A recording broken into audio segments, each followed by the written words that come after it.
Shalom Uvraha, Haverim, Haverot, Shalom, paz e bênção aos nossos irmãos e às nossas irmãs que acompanham o nosso canal Irradiando. Graças a Hashem, estamos mais uma vez aqui tendo a oportunidade de compartilhar com os amados irmãos uma porção das Escrituras Sagradas, ok?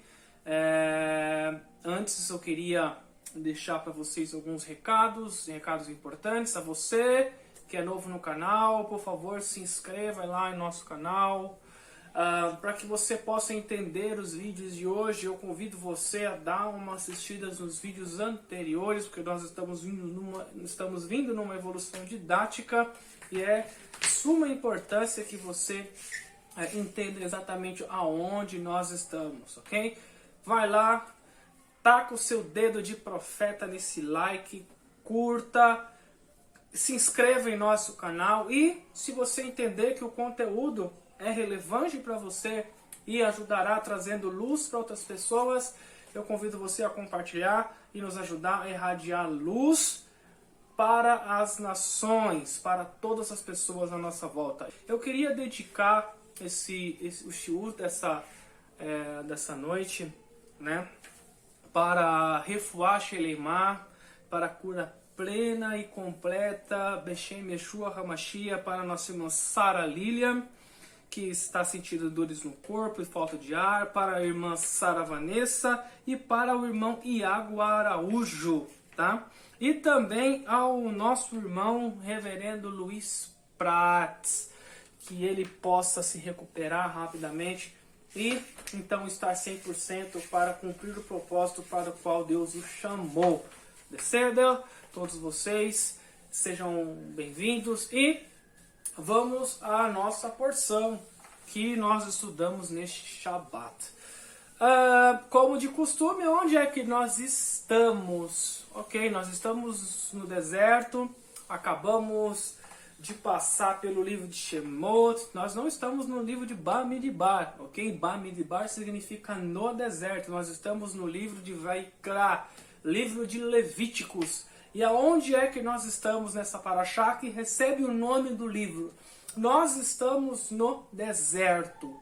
Como sugere os últimos versículos que lemos no livro de Shemot, o Mishkan, o tabernáculo, ele está pronto, ele está preparado, a glória de Hashem, a glória de Deus pousou sobre o tabernáculo, e o livro de Levíticos ele começa aqui, exatamente nesse momento em que a glória de Deus repousa sobre o tabernáculo e ele chama Moisés. Por isso o nome da paraxá é Vaikra. Vaikra significa e chamou, né? E nós queremos tratar hoje sobre alguns temas que são extremamente importantes no livro de Levíticos. Mas, para isso, nós iremos abordar alguns conceitos extremamente importantes. Então, nós iremos nos dedicar hoje, com a graça de Deus, primeiramente, com a hesed dele, com a bondade dele, nós iremos se dedicar sobre os dois primeiros versículos de Levíticos. O primeiro, Levíticos 1:1, vai cá, Aleph, que diz assim: Vaikra el Moshe vaidaber Hashem elaiv meohel moed lemol. E ele chamou a Moshe e falou-lhe o Eterno da tenda da reunião, dizendo, olha só que coisa profunda que está acontecendo, como nós acabamos de situar vocês. Onde é que nós estamos? Estamos no deserto, sim. Sim, estamos no deserto, mas nós não estamos sozinhos. Para que você entenda, pesquise no nosso canal, vai lá na nossa playlist do conteúdo de Parashiot, de porções, e você vai saber exatamente onde nós estamos. Deus ele acabou de revelar ao povo como ele deseja ser servido. Deus ele revelou ao povo uma estrutura na qual ele iria se revelar a Israel, não mais no Monte Sinai, ok? Agora ele vai se revelar para o povo de Israel dentro do tabernáculo. O tabernáculo, ele era desmontável, ele era portátil, ele era móvel, ok? Então o Monte Sinai, ele começa a ser deixado de lado, tá? Por quê? Porque o povo precisa avançar, o povo tem um objetivo, o povo tem um alvo estabelecido por Deus, prometido por Deus a Abraão, a Isaac e a Jacó, e reforçado também para o povo de Israel, que levaria eles a uma terra prometida. Não dá para ficar no cume do Monte Sinai. O povo precisa avançar. Logo, todas aquelas experiências vivenciadas no Monte Sinai darão lugar a novas e novas e novas experiências. Porém, contudo, no entanto, Deus agora inaugura o Mishkan, o tabernáculo, revelando a sua glória e chamando Moisés para uma conversa. Interessante, e a primeira lição que nós podemos tirar aqui, já de imediato do livro, do começo desse texto, a palavra Vaikra, ela está no Sefer Torah com o Aleph menor do que as outras letras. E os nossos Haramim, os sábios, eles vão se debruçar sobre esse pequeno Aleph, esse Aleph diferenciado que aparece na porção de Vaikra. Por que que aqui o Aleph está pequeno? No Bereshit, o Beit de Bereshit, ele é maior do que todas as outras letras. Aqui, na porção de Vaikra, o Aleph ele é menor do que as letras comumente dispostas na Torá, nesse texto.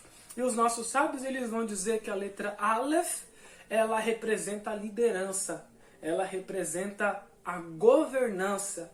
E eles tiram para nós uma grande lição. Um verdadeiro líder é aquele líder que se diminui, é aquele líder que não deseja aparecer, é aquele líder que é como Moshe, um homem extremamente humilde na casa de Deus e no serviço a Deus.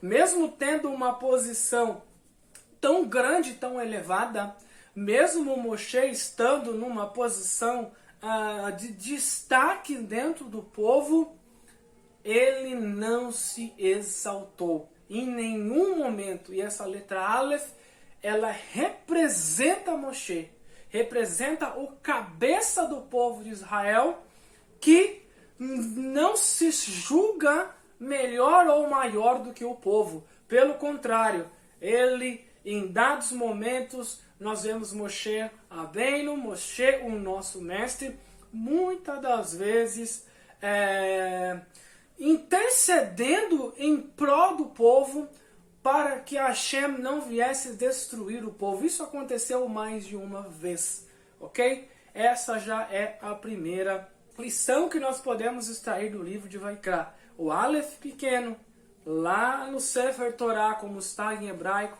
ele denota uma coisa só. O importante é que Hashem apareça.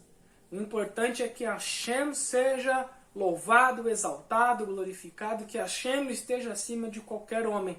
E o líder não pode se impor sobre o povo, independentemente do seu grau ou do seu nível de elevação diante de Deus e também diante dos homens. Mas, para entender o livro de Vaikra, o Sefer Vaikra, nós precisamos estabelecer e entender alguns conceitos que envolvem esse livro, tá?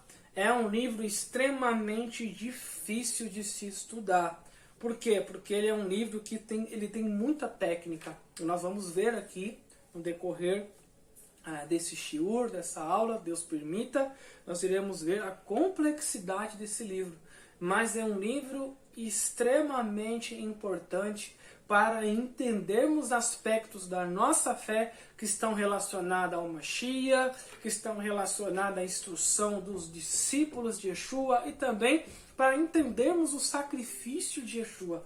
por que que Yeshua teve que vir e teve que morrer.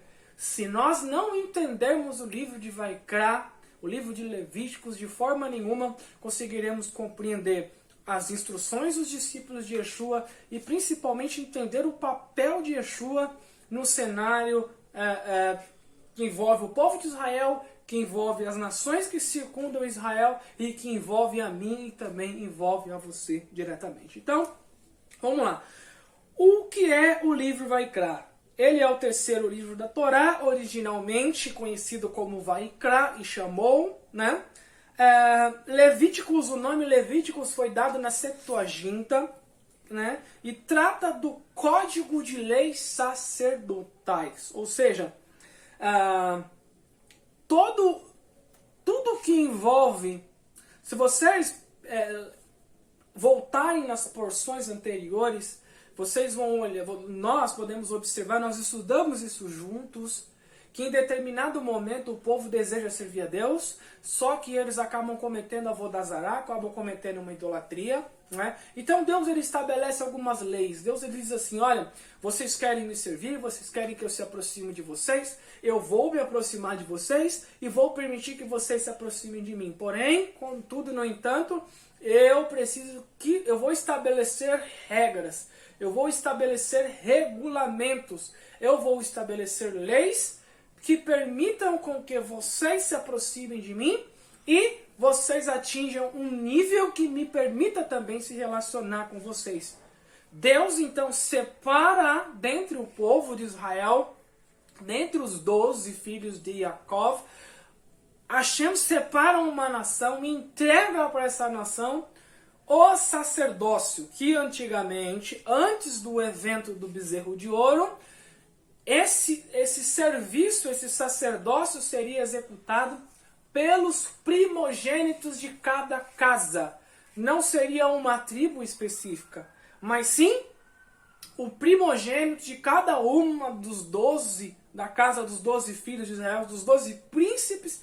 O primogênito seria então ofertado, entregue, devolvido a Deus, ok? E o primogênito ficaria incumbido de realizar o serviço divino, ok? No templo, agora no Mishkan e futuramente no templo. Então, o Sefer Vaikra, o livro de Levíticos, ele é um compêndio de leis, é um compêndio de instruções que vai, de alguma forma ou de outra, legislar sobre quais os meios que os levitas, que os Kohanim, serviriam ao Eterno no Beit HaMikdash, no templo sagrado, ok?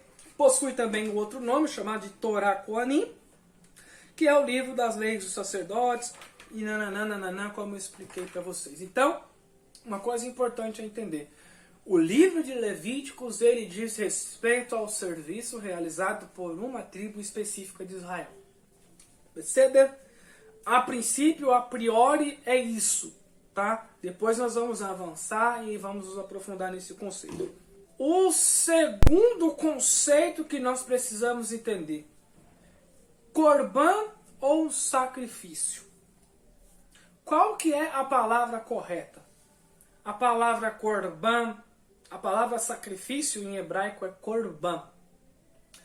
Só que a palavra sacrifício no português, ela tem um significado que acaba, de alguma forma ou de outra, nos levando a termos uma compreensão errada do que acontecia ali no Beit HaMikdash. Agora estamos tratando no Mishkan. A palavra sacrifício. Então, vamos lá. A palavra traduzida como sacrifício em hebraico é Korban, cujo radical é o mesmo da palavra karov, que significa próximo, né? Olha só como difere a coisa. A palavra Korban significa próximo, né? E da palavra leit karev, que significa aproximar-se. Então a palavra Korban, como está em hebraico, ela tem uma outra conotação. Não é um sacrifício, porque no português a palavra sacrifício significa o quê? Significa um ritual a uma divindade que se caracteriza pela imolação real ou simbólica de uma vítima pela entrega de uma coisa oferecida. Né? No português, sacrifício traz essa conotação. No inglês, sacrificar significa tornar algo sagrado. Mas o hebraico ele tem outra significância.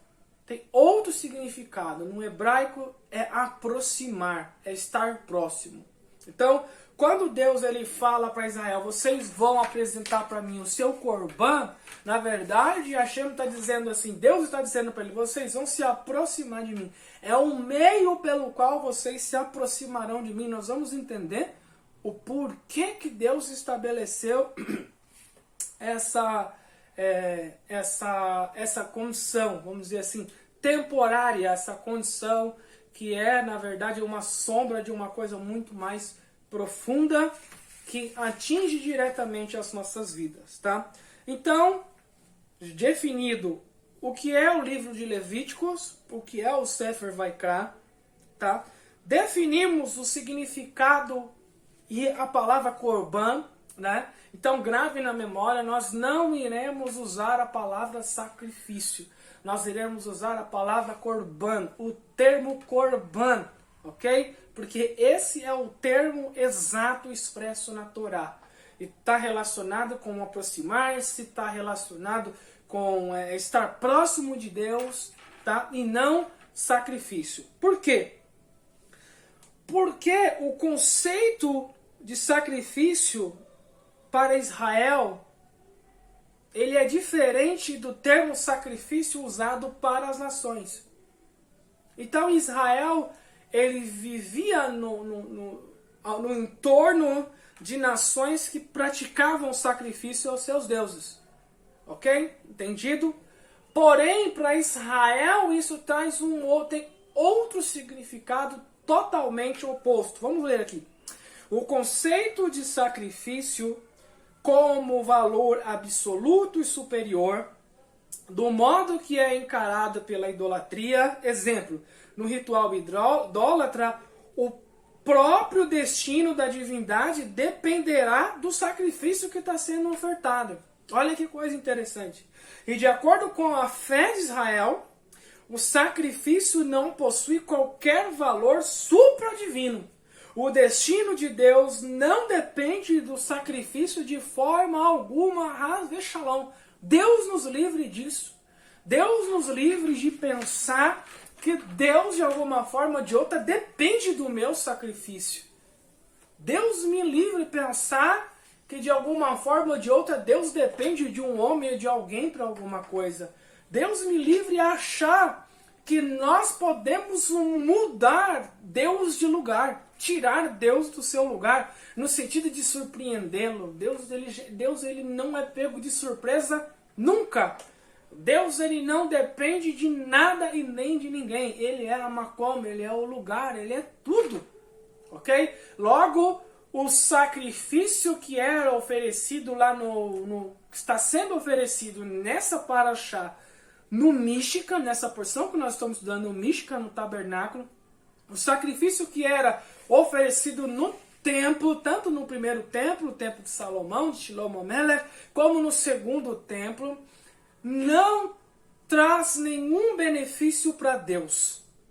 Não traz para Deus absolutamente nada. Nós vamos entender a didática do sacrifício divino. É sobre esse tema que nós iremos abordar. Qual a finalidade do serviço no Beit HaMikdash? Ele nada mais é do que um mandamento. Korban, ele nada mais é do que uma ordem. Ele é um mandamento.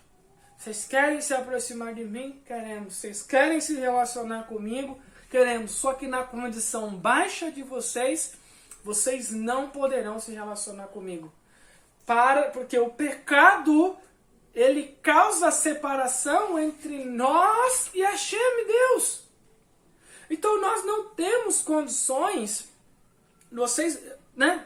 Hashem está dizendo aqui, através dessa didática, é para vocês, para que eu possa me aproximar de vocês e vocês se aproximar de mim, vocês precisam de alguém ou de um substituto que a morte dele faça com que haja uma cobertura sobre vocês, e essa cobertura me permite então me aproximar de vocês e permite com que vocês também se aproximem de mim. Tá? Então, o Corban, ele tem uma finalidade. Qual finalidade? Fazer com que nós nos aproximemos de Deus. E o Corban, ele o benefício é totalmente de quem oferece e não de quem recebe. Tá? É importante que esse conceito esteja arraizado na cabeça e na mente e no coração de vocês. Não existe nenhum sacrifício, não existe nenhuma adoração, nenhum louvor que beneficie a Deus de alguma forma. Deus não precisa de nada. Ele é um ser extremamente completo. Ok? Beceda, definidos os conceitos. Irmão, eu entendi o que é o livro de Vaikar, eu entendi perfeitamente a diferença da palavra sacrifício e da palavra Corban. Eu já consegui concatenar que o sacrifício ele beneficia a mim e não a Deus. Ok, maravilha. Então, qual a finalidade didática, então, do serviço do que os Koanim, que os Leviim, que os sacerdotes e que os levitas faziam no templo? Qual a finalidade desse serviço? Por quê? Por que Deus, então, estabeleceu um rito tão complexo para o povo de Israel? Então, vamos lá. Vamos lá. Pensamentos e sentimentos dependem de ações. Para você entender isso, as vestimentas da alma, né? Convido você a navegar no nosso canal, na porção Tente Saber, onde nós falamos das vestes do sacerdote. Lá você vai entender o que nós estamos falando sobre pensamento, sentimento e ação. Tá? Pensamentos e sentimentos dependem de ação.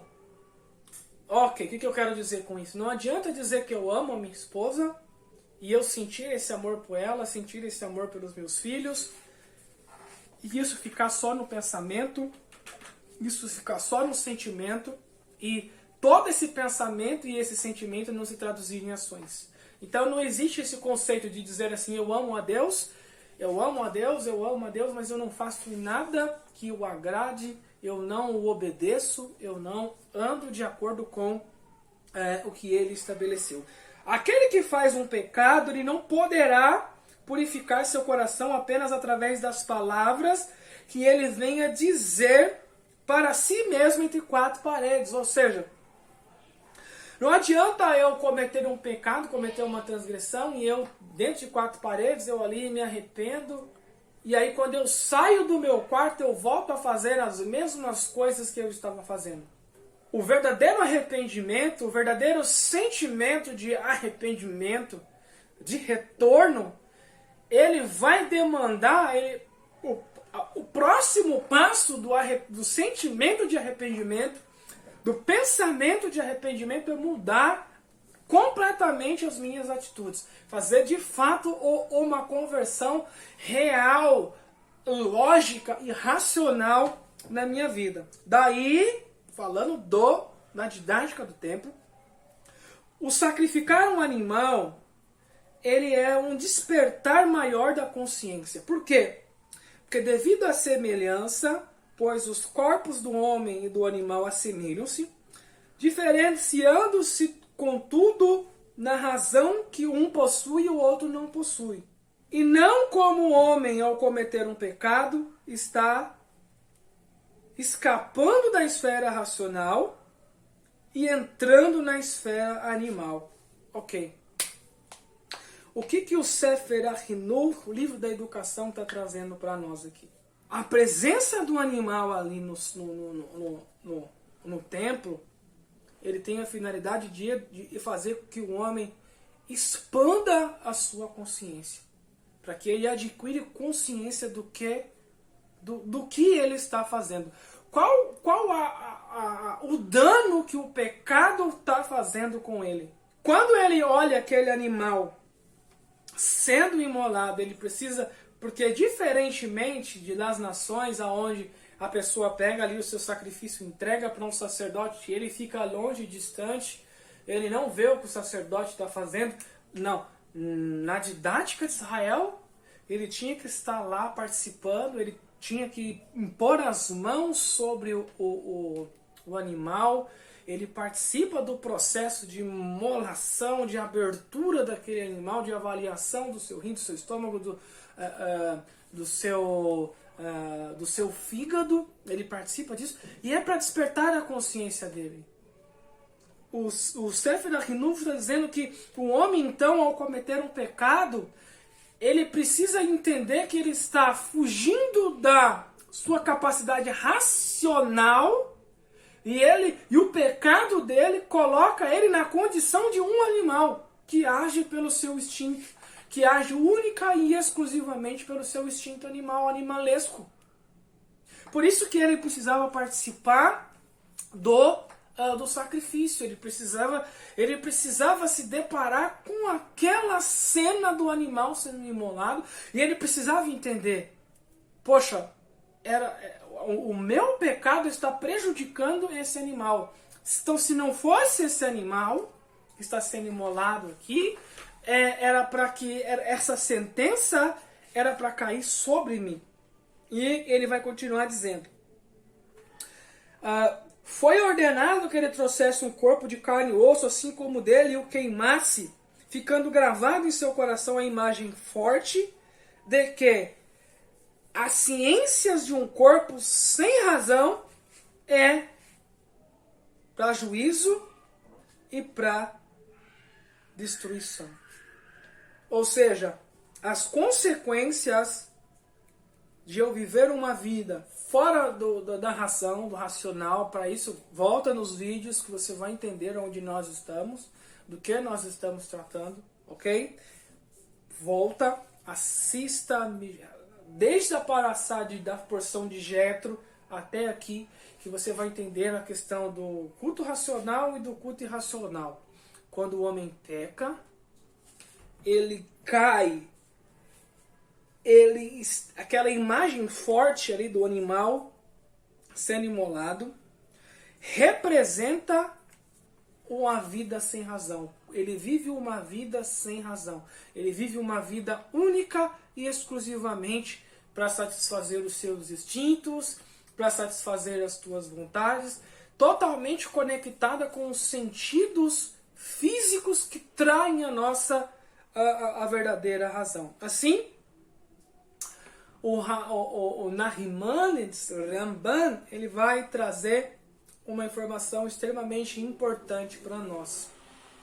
Ele vai dizer assim: uma explicação mais aceitável para os sacrifícios é, advindo do processo de pecar, a pessoa utiliza pensamento, fala e ação. Então, Deus decretou que a inspiração para o seu pecado deva também ter 3 desdobramentos, que são: primeiro, ele coloca as mãos sobre o animal, uma ação, que significa uma ação de expiação, ok? Então, verbalmente, então ele vai declarar verbalmente, ele vai falar o seu pecado, né? Então tem a segunda ação. Primeira ação, fala, imposição de mãos. Segunda ação, ele vai falar, ele vai declarar. Depois, correspondendo aos pensamentos dele, os pensamentos que levaram às ações, o animal então é queimado, né? E o cheiro da queima daquele animal então vai representar o aspecto do pensamento, que são as 3 vestes da alma: pensamento, fala e ação. As 3 vestes da alma, segundo Nahimanides, estão envolvidas no sacrifício. Por isso que existe esse processo de purificação. Porque depois desse processo feito, o que acontece? o animal então assume o lugar daquela pessoa, ele releva a culpa que aquela pessoa cometeu e ele assume a condição de substituto e esse animal então vai fazer a expiação por essa pessoa. As vestes dele, as 3 vestes que compõem, os 3 aspectos que compõem a veste da alma da pessoa é então purificado. Ok? Perfeito. Bom, já entendemos a finalidade da didática, né, que fazia parte do templo. Qual é a função? Ok, irmão, eu entendi. Ok, tá claro para mim, né? Eu já sei o que é Vaikra, eu sei qual a finalidade do livro, eu já entendi a diferença de Corban, já sei o que é o Corban. E sei que para Israel o conceito de Corban, de sacrifício, é bem diferente do que é para as nações. Entendi qual a finalidade da didática que fazia parte do templo, que é a pessoa entender e se colocar ali no lugar daquele animal que está sendo sacrificado e entender por meio desse exercício mental que ele precisa mudar então de vida e mudar de comportamento e a conduzir-se de forma racional para que ele não receba sobre si o juízo que aquele animal recebeu, que é a destruição, que o animal ele é destruído ali no altar, no Mizbeach. Quem então deveria, quem legalmente está habilitado para oferecer esses sacrifícios? É só os Bnei Israel? Só os descendentes de Jacob, de Israel, podem então oferecer o sacrifício? Vamos ao texto da Torá. Nós vamos entrar agora, até agora foi o verso 1, ok? Agora nós vamos entrar no verso 2 do Sefer Vaikra, do livro de Levíticos. E ele vai dizer o que no verso 2? Daber el bnei Israel ve'amartal alehem adam ki yakeriv. Fala aos filhos de Israel, diz-lhes: um homem, quando oferecer dentre vós como sacrifício. Lá na Torá, vai aparecer para você, aqui ou aqui, esse trecho que eu acabei de ler, e você vai ver que de forma proposital está a palavra Adam. Não foi colocada a palavra Ish, homem. Foi colocada a palavra Adam. E a palavra Adam significa também humanidade. Pode ser traduzido como humanidade ou como humano. Ok? Então, legalmente, por que está a palavra Adam? Será que a Moisés, quando escreveu, ele errou? Vamos consultar então os sábios de Israel. É importante nós fazermos esse caminho, porque nós vamos entender como todo esse serviço está relacionado conosco. Uau! Como esse serviço todo está relacionado conosco. E nós vamos entender de forma mais clara o que os discípulos de Yeshua ensinaram então. Vamos lá. O Arahaim, Rabino Haim Ben Atar, ele vai escrever no seu comentário de Levítico sobre esse texto, ele vai dar a seguinte instrução. E esse é um aspecto técnico da Parashá, do livro de Vaikra. Lembra que eu disse no começo que ele é um livro difícil, ele é um livro complicado, porque é um livro que trata de santidade, e nós vivemos em um mundo em que, venhamos e convenhamos, a santidade não encontra lugar mais em nosso mundo. Quase tudo no nosso mundo ele é profano, ele passa por um processo de profanação. Santidade é um assunto que traz muitos problemas, né? E esse livro ele tem esses aspectos, uma palavrinha menor, uma letra menor, uma palavra colocada ali de forma proposital, para trazer-nos uma revelação profunda. Então, Or HaHaim vai dizer, o versículo empregou a expressão daber, fala, que denota dureza e imposição de respeito, indicando ser um edito do rei, que impõe ao pecador a obrigação de trazer uma oferta para o pecado. Uau, o que o Or HaHaim está falando? Que Hashem que está dizendo. Hashem está dando uma ordem. Lembra quando a Esther Hadassah foi comparecer lá na presença do rei Assuero, Ahasverosh? Você lembra que ela correu um risco de morrer porque o rei não havia autorizado, não havia anunciado que ela deveria entrar na presença do rei? Vocês lembram disso? Se um rei humano tem esse poder, imagine o rei dos reis, o soberano poderoso do universo. Né? Então ele decretou, ele deliberou. E os profetas dizem que a palavra de Deus ela jamais voltará vazia sem antes cumprir o efeito e o propósito pelo qual ela foi enviada. O profeta Eshayahu, Isaías. Na Torá também vai dizer que Deus não é homem para mentir e nem homem para se arrepender. Ok? E o profeta Malaquias vai dizer que Deus ele não muda. Então, o Or HaHaim está dizendo que essa expressão da Bel fala é uma ordem, é como se fosse um edito estabelecido por Deus para o homem. E ele continua, e é preciso entender porque o termo Adão foi usado. Quando poderia ter usado apenas quando um dentre vós oferecer. Os nossos sábios disseram que ele veio incluir os prosélitos, ensinando que também os convertidos poderiam trazer oferta. O emprego do termo Adão, portanto, foi necessário para incluir os convertidos nessa didática de expansão da consciência da relação do homem com o pecado e com a santidade. Olha que Deus maravilhoso que nós servimos. Ele não deixou isso estrito a Israel.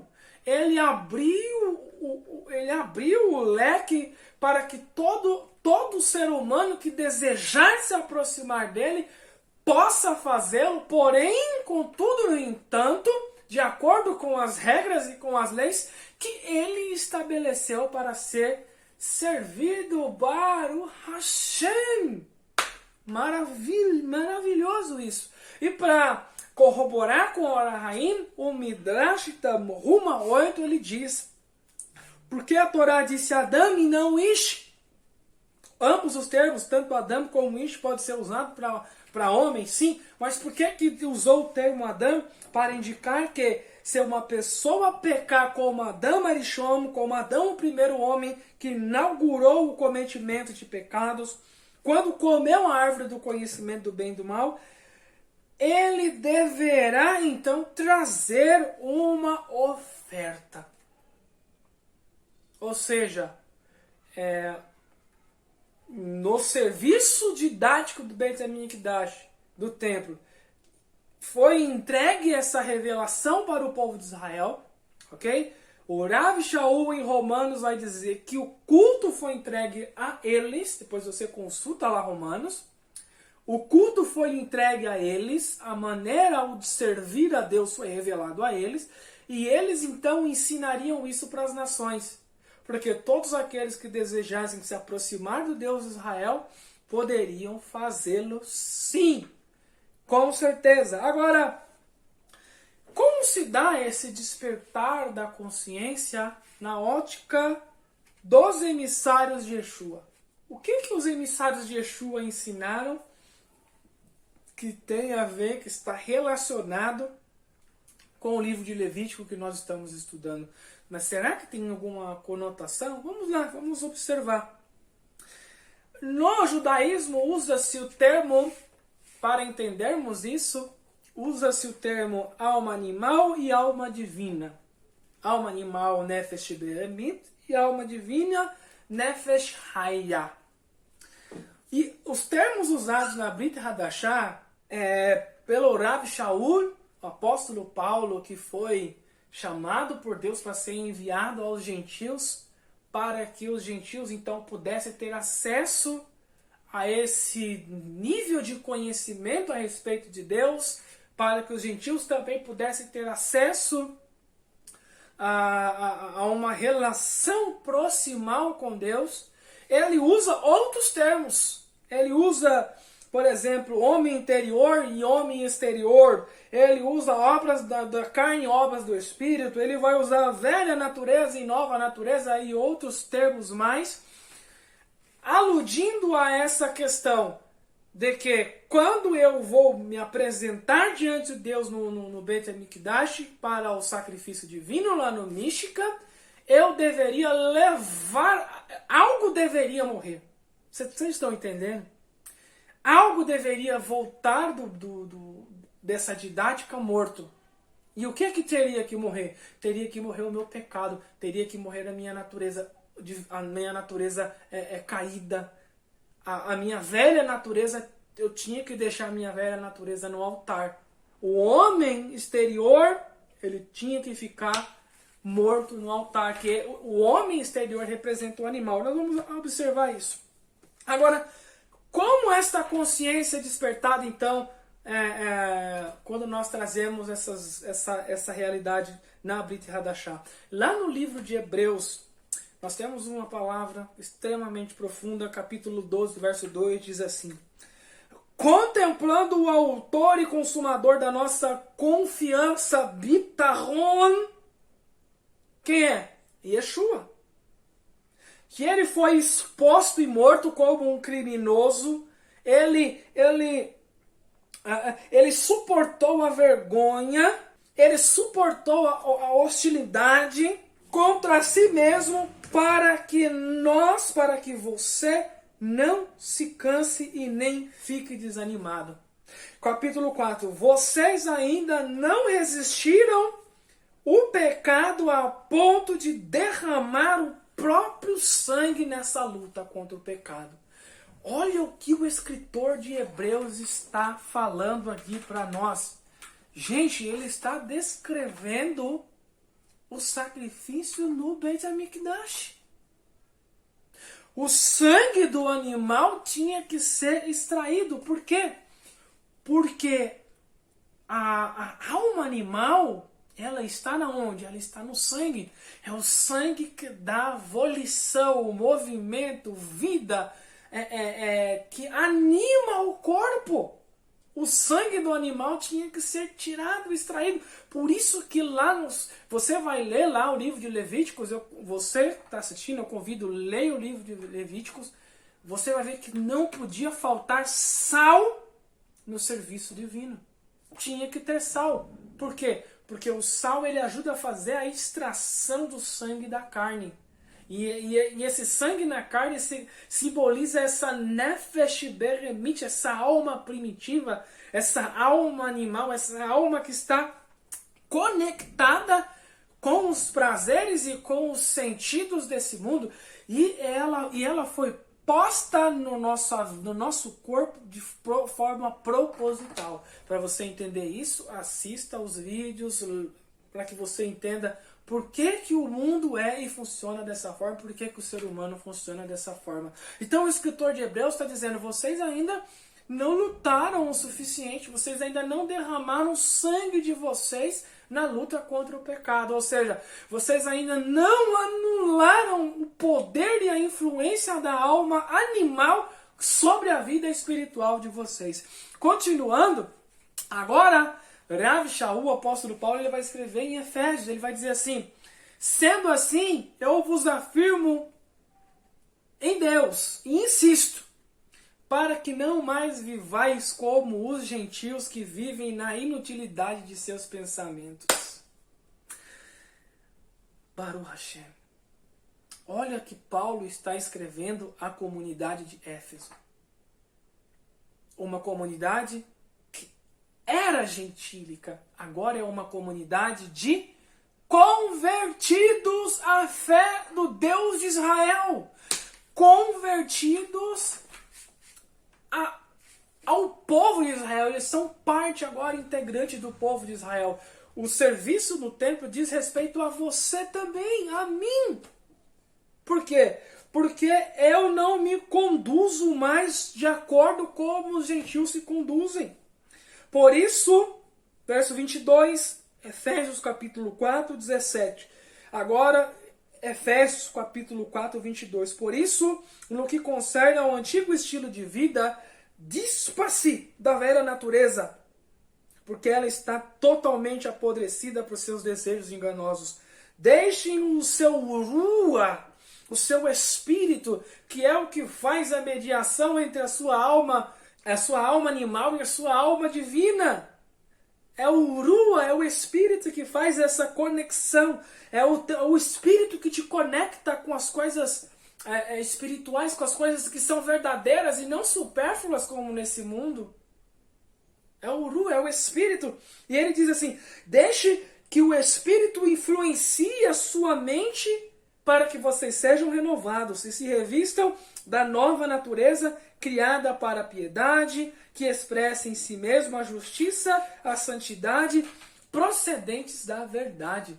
Olha o que Rav Shaul está dizendo. Ele está convidando aquela pessoa que era gentil, que fazia parte do povo gentil. Ele está convidando a eles a se converterem ao Deus de Israel, mas a passarem pelo Mizbeah, pelo altar, para sacrificar o animal no altar, a velha natureza no altar. E então, receber uma nova vida, ser guiado pela nova vida. Olha que coisa profunda. No livro de Levítico, nós saímos do livro de Levíticos e navegamos do livro de Levíticos até a mentalidade por trás da instrução de Paulo e do escritor de Hebreus. E, para finalizar, existem, portanto, 2 sacrifícios feitos no santuário da alma. O primeiro é o de você próprio. É o sacrifício da tua alma divina, que é o sacrifício de se dedicar ao serviço divino, se dedicar ao louvor a Deus, se dedicar a andar com Deus, a viver uma vida de acordo com a vontade de Deus. Esse é o primeiro sacrifício que você vai fazer na sua alma. Você vai sacrificar a sua alma divina, dedicando-a, dando lugar, dando vazão para ela, dando espaço para que ela influencie, então, todos os aspectos da sua vida. E o segundo é o do gado. E o que é o gado? O gado representa a alma animal, que constitui todos os desejos físicos, todos os instintos que o homem tem em virtude de ter um corpo e de ser parte desse mundo natural. Ou seja, o homem foi inserido de propósito com essa inclinação nesse mundo que é material, para que ele possa sobressair-se e elevar-se acima dos anjos. Olha que coisa gloriosa. Por isso que Davi da Meller vai falar no Salmo 8. Quem sou eu, Senhor? Quem sou eu? Quem sou eu, um filho de homem, para que me visites? Fizeste-me por um pouco menor do que os anjos, mas me coroastes de glória e de honra. Olha que coisa profunda que Deus deseja que nós alcançamos.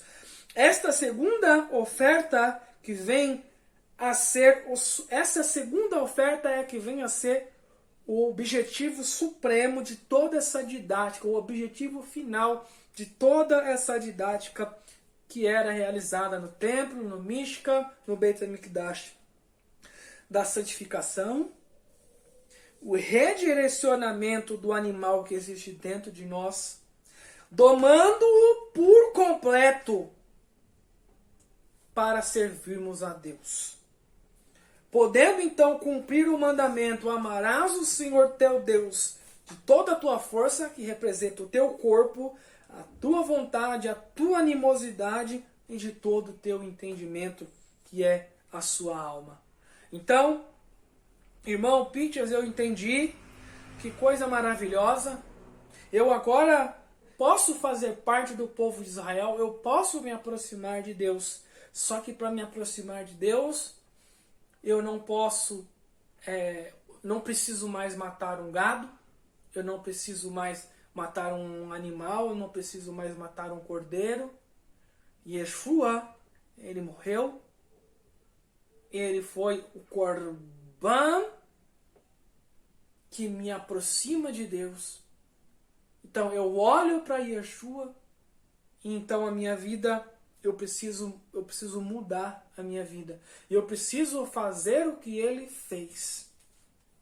Andar como ele andou. Eu preciso ir até o altar. E lá no altar eu sacrificar a minha velha natureza. Deixar a minha velha natureza lá. E abrir-me completamente para uma nova vida. Uma vida totalmente conectada com o povo de Israel. Por quê? Porque quando eu fui introduzido, quando eu fui enxertado, eu era um zambujeiro. Eu fui enxertado agora na oliveira que é Israel. Eu deixei de ser um gentil, eu deixei de me conduzir pela minha própria vontade, eu deixei de me conduzir pela minha alma animal. Agora eu preciso subjugar, eu preciso dominar os meus instintos e viver uma vida de uma forma que agrade a Deus e que eu possa servi-lo de forma espiritual, racional e verdadeira. Esse é o shiur de hoje. Eu quero agradecer você que esteve conosco até aqui. Se você não entendeu, deixe a sua pergunta no comentário. Ou, se você achou que foi fantástico, comente também. Ok? Que Hashem, o Deus de Israel, possa propiciar para você e para a tua família uma semana gloriosa. Shalom, shalom. Até o próximo vídeo.